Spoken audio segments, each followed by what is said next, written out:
Hey, Tomon, welcome back. Hey, how you doing? Doing fine, thank you.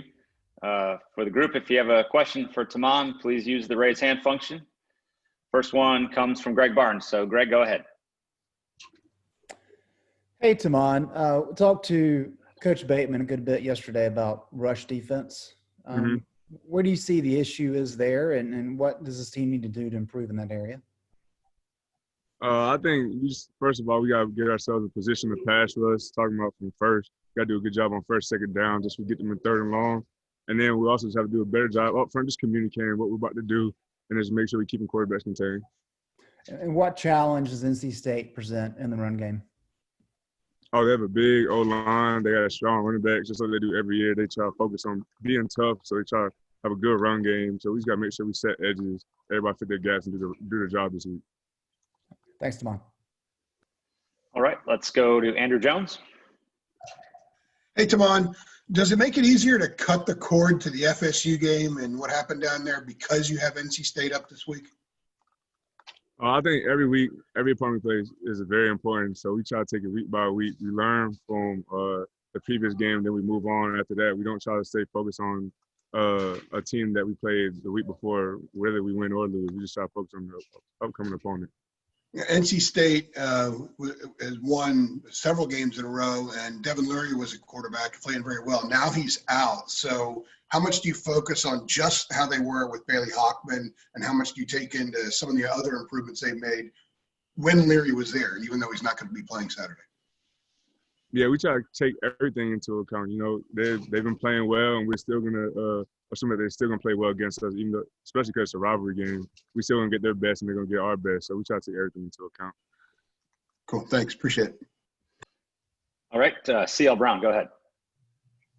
Tomon, I was curious what you see as being the issue of some of the problems tackling you guys have had in the last two games.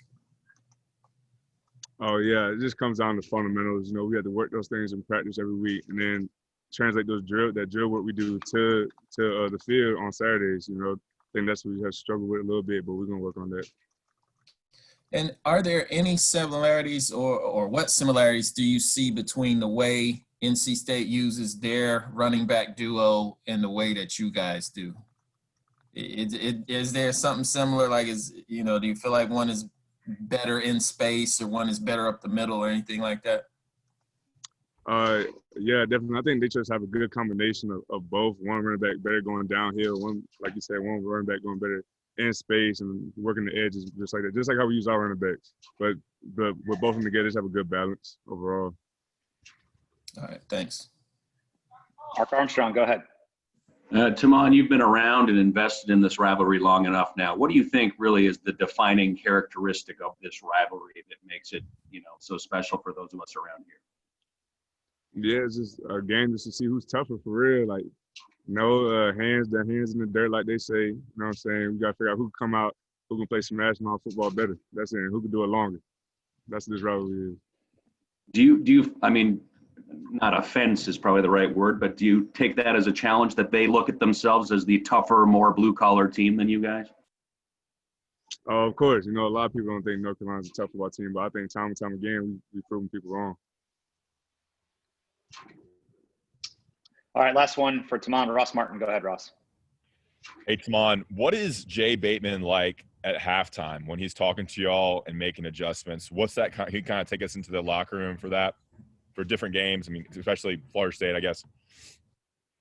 Oh, yeah. He's quick with things, quick to get things adjusted. He tries to focus on each group.